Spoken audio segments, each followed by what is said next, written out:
everybody. Welcome to Stepping Into Your Leadership. I'm your host, Christine Courtney, and I'm very excited today to have a brand new guest in our studio, Elizabeth Rosenberg. And let me tell you a little bit about Elizabeth, and then we're going to take a deep dive into what she's got going on. So Elizabeth Rosenberg is a serial entrepreneur and the founder of two platforms, The Good Advice Company, a marketing and communications consultancy specializing in C-suite personal branding, thought leadership, and PR strategy, and Chief Spiritual Officer, a leadership development movement helping executives cultivate intuitive intelligence as a competitive advantage in an AI-driven world. A recognized speaker, educator, and connector, Elizabeth addresses PR, personal branding, burnout, and intuitive leadership.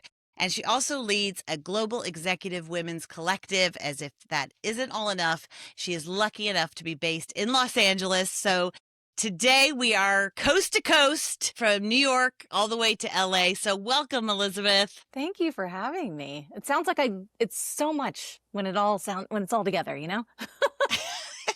It's nice. You deserve it. You earned it. But before we jump in, I had a bunch of questions that I have for you. But the first thing I've got to know is I need you to tell me a little more about what you define as intuitive leadership, because that stuck out at me right away. And I'm sure some of our listeners are like, oh, I haven't heard it said that way before. Right. So yeah. Well, when you break it down, it's really leading by that feeling and that knowing than just accepting all of the data as fact. So I think that there is a place for data, and we are in a timeline right now and I think era of data.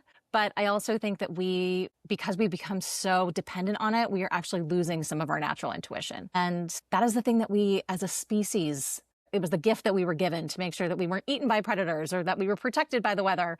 And it's a muscle that we just are not using right now. And I want us to lean more into it. interesting. So when you work with folks, you're really looking at like those C-suite folks or all levels. Like what are you finding? It really started as something that I was doing for mostly C-suite leaders. I think that's when I left my advertising job in 2020, I really leaned into kind of all of the people that I'd worked with there. And then I was also a member of Chief, so it was all the ladies that were there. And as my business has evolved, it's definitely evolved into, I think, middle managers, also just people who are looking for some kind of extra guidance right now. I'm not a coach per se, but I definitely am an educator. And I think that that's really important. So I do both one-on-one work and kind of group workshops. Yeah. Okay, great. I've not, I don't know if it's something, I've not heard that term before out here. Do you know what I mean? I don't know if that's more a West Coast thing or that's an Elizabeth thing. It might be. That's a great question. And it might actually be a little bit of both. I think Los Angeles tends to be very into the Eastern, Western, just leaning into all of the things. I mean, it's very rare to find somebody in Los Angeles who hasn't done plant medicine or been to a sauna bath or gone on a wellness retreat. And when we bring those things to New York, I think it is a little jarring. But even last year last September, myself and my business partner did a workshop at the Fast Company Innovation Festival that was all about intuitive intelligence. And we brought crystal pendulums and we brought tarot, and we brought energy. And we were told that we were the first session to sell out. And it was a 90-minute session. And there was even a man who came up to us and he was like, I came here to prove my wife wrong, to go home and be like, we are not into this. And he's like, I'm going to have to go home and apologize. He's like, I can't believe that all this stuff worked. Yes. And it's just this it's this opportunity to let go of all of the things that people tell us is this is the way that we have to do things all the time, and just giving us a chance to think a little bit differently about how to approach something. And I think as we're leaning into this very AI-driven world where we put in a question and we get an answer, everyone is accepting that answer as fact. And it's True. We all have so much institutional knowledge and wisdom of not only the work that we've been in, but the lives that we've led.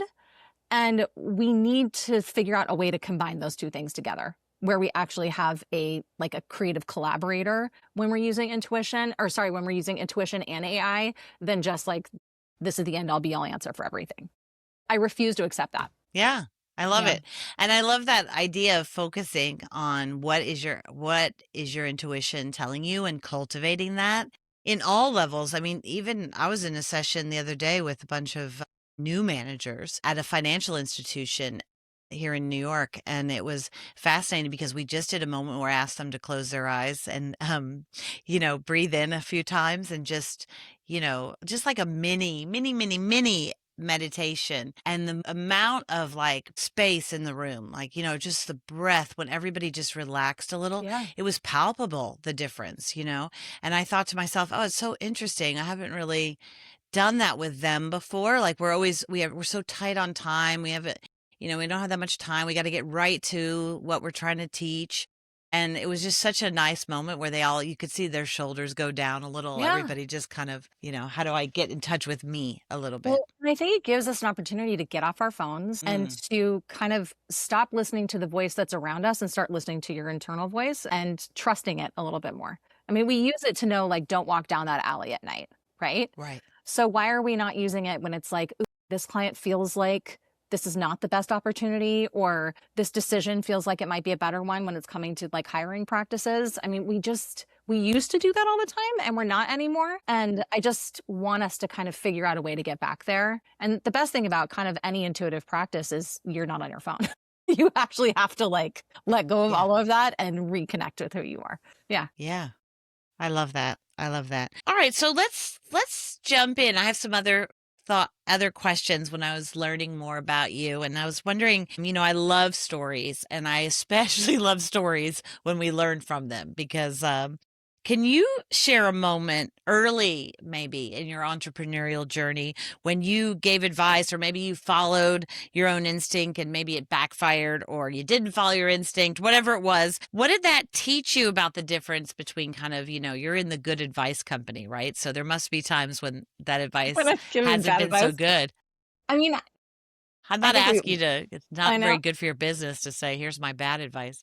But Well, I would actually go back even further than that. I think I was I like just mouthed off a lot in my younger years. I know that there's this idea that we really need to like kind of listen when you first get into a company, and you really need to kind of embrace not only how that company works, but how they make decisions and what their aptitude for risk is and or creative ideas. And I think as a young woman in corporate America, I was really straining and really wanting to be heard within and I've talked about this online, but like people are always shocked when I say this, but I had been both fired and laid off within like an 18-month period. And I was like an overachiever all through, growing up, all through college, all through high school, all through jobs. And man, is that humbling. But what it did was really kind of like get me back in check, figure out what I really love to do. And then also like the best way to approach a situation where I am learning and also like putting things into action. So, and I know it doesn't sound great for me to say like, you guys listen more, but I have found that that has been the one thing that actually like really saved me. But I also feel very strongly, especially as a lot of people are getting laid off right now and or hating their jobs and looking for something new. Without that having happened to me, I would have never been an entrepreneur. I would have never had the opportunity to actually and or like I was pushed out of the nest to really like figure out how to make money and do the things that I love to do. I mean, I had an Etsy shop, I was nannying, I was freelancing, like all at the same time. And I was like, I refuse to move home. Like I will figure this out. And I did, you know? now I have to know what your Etsy shop was. Oh my God, it was that's another great question. This is funny. They were door hangers. So like I would go to, I know, I'm like a very crafty person. And I have been in 17 weddings. Oh my And God. I know I'm also like a professional bridesmaid. And I've also got a lot of godchildren. It's just like I've That's got a lot of another friends. podcast. It's a whole other thing. But every time I'd go to a wedding, they're like finding the bride's room would be like impossible. So I made these like really beautiful door hangers. Really? Yeah, I made zero money because I think I spent all the money on making them. But it was like such a nice creative outlet. And that's one of the things I tell people all the time. I'm like, if you don't know what to do, do something that is at least going to bring you some joy. Like, get your hands dirty, right? Like, make something, and then that will spark something else. Yeah, So, you're yeah, you're a maker. You're a builder. I I can see it. am. Like, Yeah. some people are that way. You see it immediately. Like if you walk into a room and there's people like you that are builders, or if there's like something on the table like a Lego or craft project stuff, they immediately are going for it no matter what's going on and the purpose of the meeting. It's so great to see. Yeah. That's awesome.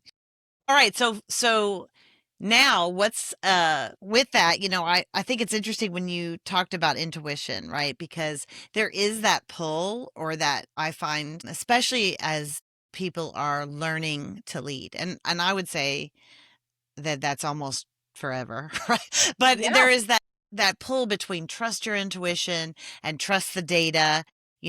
Was there a time maybe where you leaned too hard one way or another and paid for it? Or like, where did you learn that lesson? Or have you seen somebody else learn that in some way? Probably learned that lesson the best in when I burned out.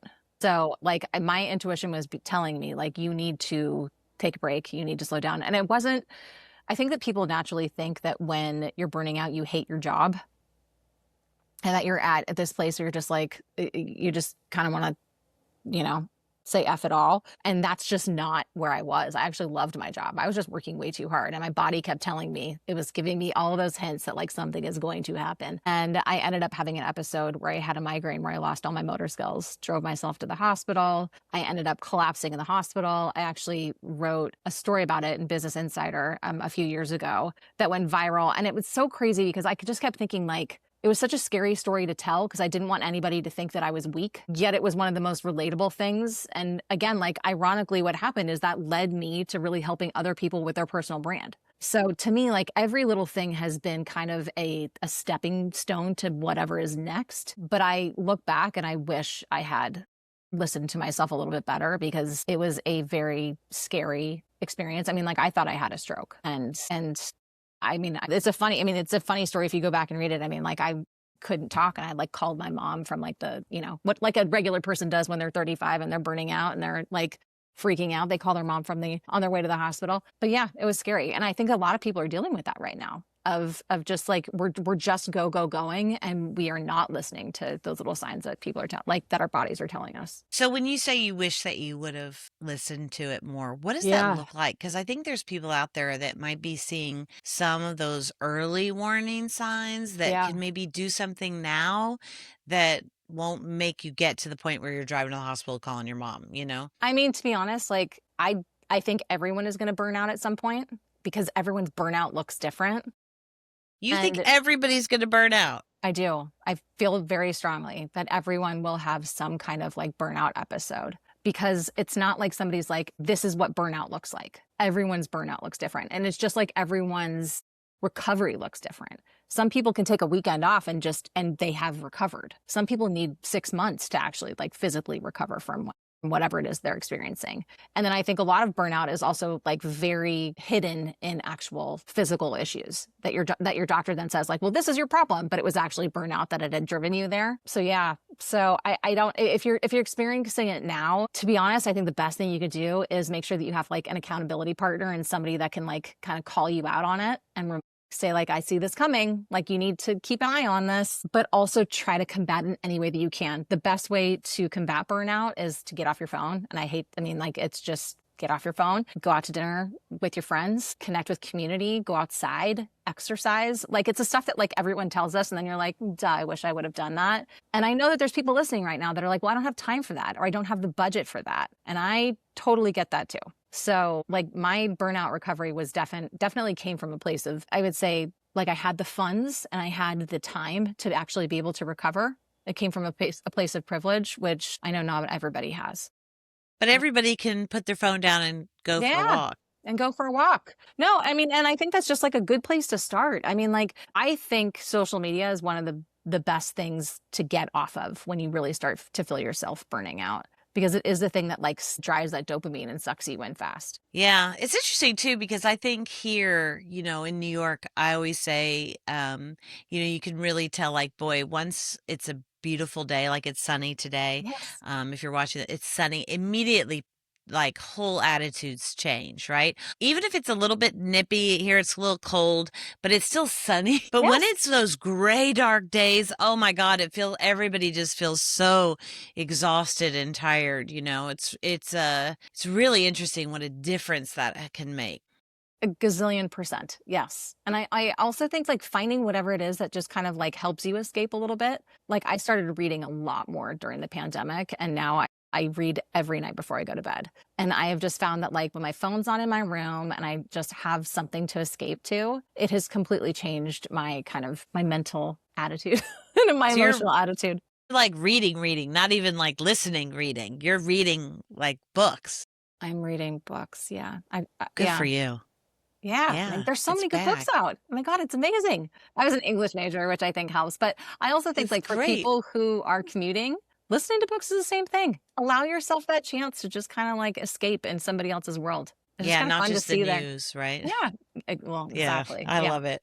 yeah, So, yeah, you work closely with a lot of C-suite leaders on their personal brand and yeah, visibility, right? So, has there been any sort of, first of all, what does that look like? I think that would be an interesting thing for people to know yeah, if they don't know that already.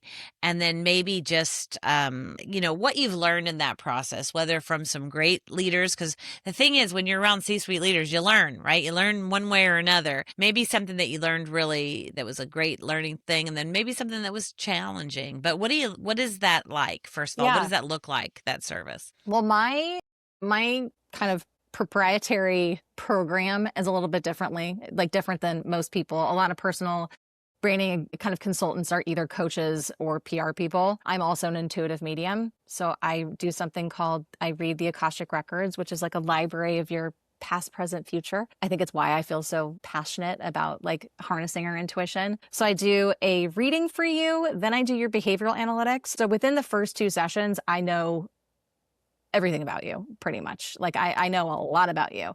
My third session is a homework session and I really interview you. It could be 2 to 2.5 hours long. And we really like dive into kind of your origin story, where you came from, where you want to go, why you're coming to see me in the first place.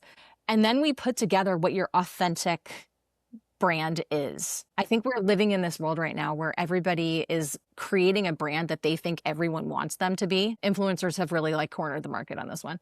And LinkedIn too, to be honest. I mean, it's like it's gotten a little crazy over there too. But it is exhausting to be that person. Like you always then have to kind of like fake it in order to continue to be that person. And when you are your authentic self, that's the thing that is actually like attracting the people that you want to be around and the people that you want to work with. As a PR person, I'm always going to tell you, like, let's figure out a way to make this like the most, I think, digestible for the masses. Like, I'm not going to run around, I think, always leading with the fact that I'm an intuitive medium, because corporate America is not 100% on board with that yet, but I'm also not going to hide who it is, like who I am either. And I think working with all of these people, I have found that the story that they think is the least interesting is actually the most interesting. You know what I Yeah, mean? It's the one that's that interesting. like it's their story about sobriety. It's their story about, like their childhood and how that drove them to be who they are today. It's their story about like that big pivotal moment that changed everything, whatever that might look like. And they're always like, yeah, but I don't want to talk about that. Or I don't think that anyone's going to be interested in that. And that's the one that's always relatable and interesting that you can then build your brand on. Building an authentic brand has a lot to do with your own vulnerability and transparency too. And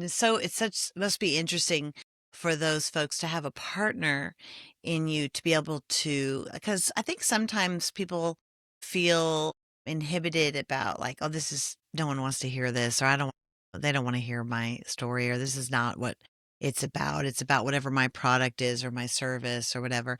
And I think what a wonderful thing to be able to have a partner that Yeah. can kind of indulge all of that in you, and then kind of be a curator of like, okay, this little nugget here, this is interesting, because it's so much easier to hear it in somebody else than to see it in yourself. You can't. I mean, I didn't even write my own bio, if that helps everyone. Like Yeah, I always really. no. I'm like, I always have like another person. I'm like, it is so hard to write about yourself and to kind of own what that thing is, because you're always going to second guess it. So that's where you actually need some outside guidance and just some like feedback. But you also, I mean, I think my greatest gift to my clients is giving them permission to do the thing that they've always wanted to do. They've just felt too scared to do it, or that it wasn't relevant or important at the time. Yeah, it's interesting. I used to be an actor years ago, and I think some of the worst probably advice that I ever got or worst training in acting school was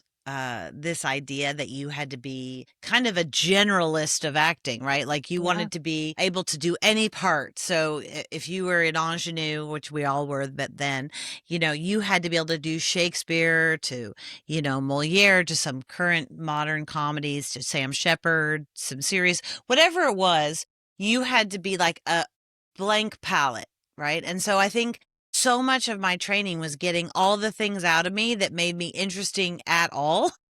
And Yes. then after I came to New York and was working with a lot of people, it was fascinating to me because the people that made it, and I mean, I have some friends who are very, very successful in that business, are not that at all. They were Exactly. exactly who they were and never changed. And then casting directors saw them and were like, "Oh my God, that's you. You're this." And I always think, oh, that's if I could go back again. Not that I want to be an actor, so it all worked out. But the reality is that that's somehow even in that world, it's being more you. It's not to We say you can't, can't do other things, but no, and we can't be everything to everyone. It's exhausting.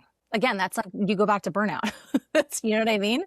So it's like actually leaning into the skills and the gifts that have really like made you who you are actually the things that are most interesting and are going to be the most interesting as we get into a much more AI driven world. Yeah. yeah, because AI sounds all the same, so it's Yeah. tricky. It's wild. How are you making that? And everybody feels like, oh, that sounds good. So I'm gonna be like, I'll put that down. But then it's like, but where are you in this? So I think you're absolutely right. We're in the middle of it, of the muck a little bit right now. And those folks that can make that transition, it's gonna be huge.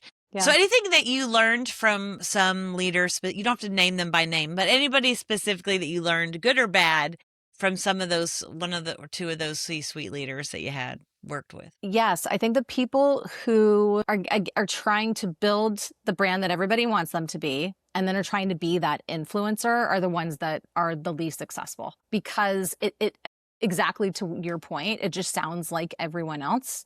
And that forcedness is something that people don't want to work for or with, right? It's just, that's not interesting. The people who I think have been the most vulnerable are the ones that have the most I think authentic and like true following. So I just want to like remind everybody on here, like the followers that you see on someone's site or on their page normally are not real, especially if they are extremely exaggerated. And the engagement now too, especially if you're looking at something like LinkedIn, is like wild. Like it is so, the algorithm is really only feeding us the exact thing that it thinks we want to see versus what it used to be is actually, organic growth and like showing you showing you to an audience that you'd actually, really resonate with. So I don't know where it's all going to go, I know.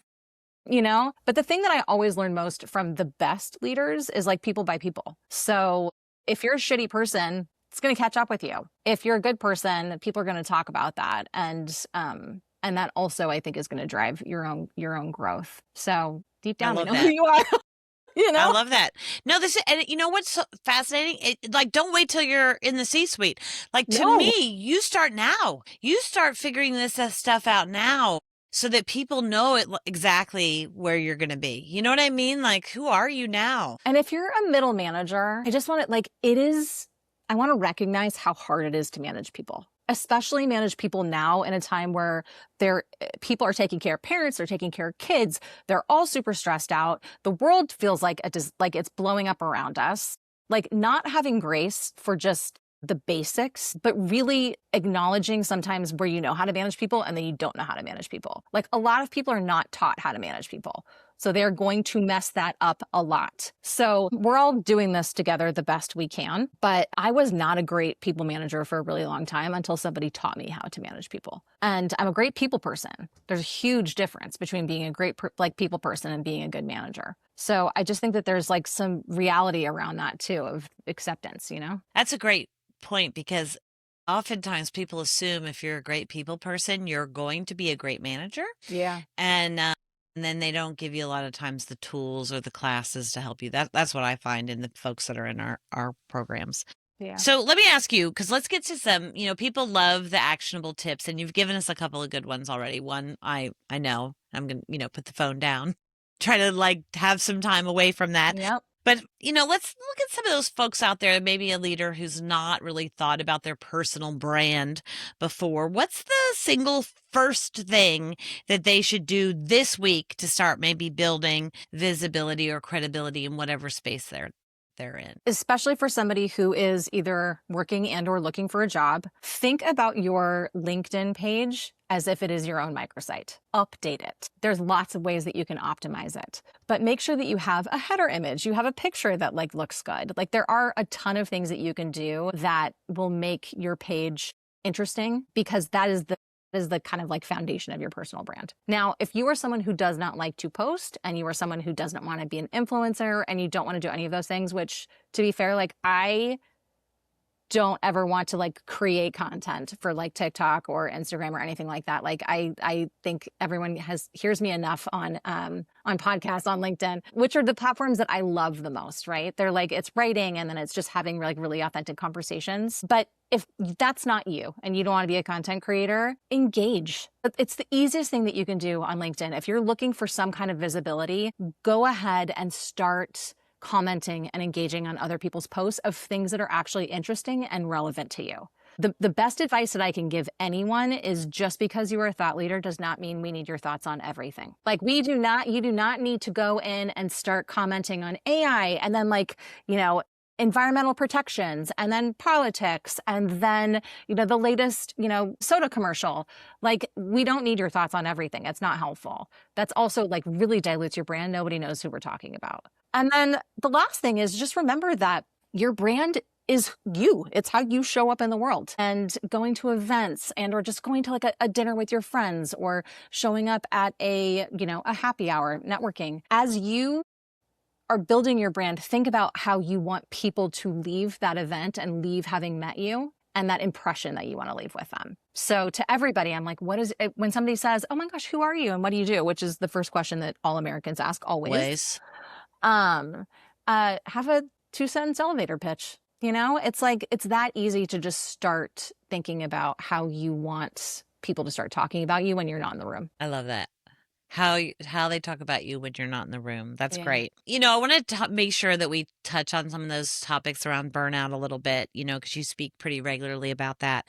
What's one boundary or habit that you've seen leaders implement that actually worked? Like not just theory, but like something in practice, something very actionable that works. As a leader, you need to, I think, show behaviors that you want other people to adopt, right? So if you're not sending email on the weekends, your team's not going to send an email on the weekends. And I think that that's the most important thing of like, when you create boundaries, you need to encourage other people to create boundaries as well. So it's literally like walking the walk. Now, if you're saying to everybody, I really want you to have boundaries, but you're shooting off all those emails on Sunday afternoon because, you want to get ahead of things, I just think that's a terrible practice, especially when you can go into Gmail and you can schedule everything. True. There's lots of ways around this. Yeah. One of the things that I did when I was at a corporate job is everybody on my team, I had a pretty large team, but I'd say the majority of them were all in therapy. Again, we're in Los Angeles, so it was like everybody really needed to, I was very proud of everybody. It's generational too, though. So it's here. And a lot of people on my team were all in therapy, which I thought was great. And we acknowledged this. So I also made sure that like when they were going to therapy, they were all in different times. So not everybody was out of the office at the same time. And they were all either at the beginning of the day or at the end of the day. So they could leave and then kind of like mostly at the end of the day. So then they could kind of sit with that experience that they just had. But I eventually did the same thing. So I made sure that it wasn't anything that I was ever going to hold against you. Another thing that I did in the office, which was actually really helpful, is I would do a like 1 through 5, like, how's everybody feeling today? Just so if everybody came in the room and was in a bad mood, it's like, okay, I knew what I was going to get out of that meeting, right? It was like, okay, emotional check-in. How are we? 1 through 5. You know what's funny? I was talking about a version of that, not that exact same Yeah. thing, but a version of that with a group of leaders not that long ago, down in South. I can't remember which city I was in, but one of the things that came out was this guy said, "Oh, I would never ask that question." And I said, "Okay, good. Get why?" And I'm thinking maybe he would say, was not specific enough, or I don't know. I was ready for some pushback, and he said, "Because what if they say they all say a bad number, like, then that would be terrible." And I'm like, well, wouldn't you want to know that? Like, wouldn't that be a good thing to see? But it was really interesting. It really scared him. Like, it was like, then I have to deal with that. And I thought, Yeah. oh, that's interesting. Like, the fear keeps us from acknowledging like the truth that potentially is there. He's not wrong, by the way. And I think Yeah. it's really important that as a leader, especially at a larger company, that you have a conversation with your HR people and with your, about how to deal with that should somebody be dealing with something that is really heavy. Again, my team was mostly women and everybody was very comfortable having these conversations. And I had a kind of a plan should everybody show up and just not be in a great place. Now, we are also in a time, again, where like life just seems absolutely bonkers right now. So you could get to the place where it's like everyone's on the moon. It's like, okay, well, at least we acknowledge that everyone is kind of in it right now. And as a leader, I never needed to know what was going on. It wasn't like, okay, you're in a bad mood. Maybe you had a fight with your boyfriend, or maybe you are dealing with something that is really, that you're dealing with a sick parent. Like, it could be something that is, there's not, one doesn't negate the other, right? In terms of how you're showing up at work. But at least then I knew what to expect out of my team. And I never asked exactly what was going on. Okay, everyone's in a mood today. I get it. Like, this is how we're going to move forward, right? Or like, okay, so we all need to like go outside and touch grass. Like maybe we actually all go for a walk, or maybe we like have a team lunch outside where we can connect and we have no phones. So it's like, I just think there needs to be some more thought on how we're kind of connecting as a team in this kind of really insane world that we're living in. I also feel very strongly that like, and I work with another woman on the behavioral analytics part of my personal branding, and she's a talent kind of like HR fractional leader. And she and I have had that conversation about like, can you bring your full self to work? I don't know if we can, to be honest. Interesting. It's still work. You know what I mean? Like, it is still a place where you can and cannot do things. There's still a code of conduct. There's still a culture that we need to adhere to. So I think as a worker, you also need to find what culture feels most comfortable for you to also do the best work you can. Interesting. So, with that idea, because I'm a big proponent of this idea of who we were, when we were growing up, has a lot to do with the things that can drive us now, And Yeah. so when you think back to who you were as a kid or a teenager, was there a moment or a role you played or something you were drawn to that you can now say, oh yeah, that was a preview of everything, that I am today? Is there something that you did or I that? mean, there's two. So I'm a Okay. twin. Oh, wow. Okay. Yeah. So my sister she's in events and was always kind of the event person of the duo. And my mom always says that I was the spokesperson for the two of us. She's like, it was like inevitable that you were going to go into PR. Like there was just like, it was, or like lobbying or something. Do you know what I mean? I mean, something that just feels like very natural. She was like, that's who you are. That's so funny. And when I was in the 8th grade, we read Dances with Wolves. And I reached out to Kevin Costner, and he came to our school and did a like full on like talk to the whole school, like to the 7th and 8th graders about, or maybe just the 8th graders, but about Dance with Wolves, like right after he won the Academy Award. And my mom My was like, God. and like the local news came, my mom was like, oh, clearly you're going to be a publicist. Like it was just like, so my advice to everyone also is like, That's send good. that email. Like I will reach out to I'm reading The Correspondent right now, which I'm just loving. And she just like randomly messages and like will send emails and write letters to people all the time. And I do that constantly. If there's something that someone I'm inspired by, I will send them a note and just be like, I am so interested in this thing that you wrote, or I read your book. I think it's amazing. I want to be friends with you. I've done that my whole life. So I love that. do more of that because it's just like, You've have fun. inspired me, Elizabeth. I'm going to do more. I thought of a few things I should Great. try because why not, right? Why not? What's the worst that could happen? Wait, someone's going to say no Yeah. or not reply? Okay. Or Well, not reply, which is who more cares? likely, right? Which is Yeah, fine. I can just assume it got lost. exactly. So you've built, we talked about you're a builder, right? You built a global executive women's collective, a consultancy, Yeah. a leadership platform. Well, first of all, what's your executive women's collective? It's just, I honestly, it was a bunch of my clients that I was like, ooh, you should know this person and you should know this person. And finally I was like, we should maybe all just know each other and get together.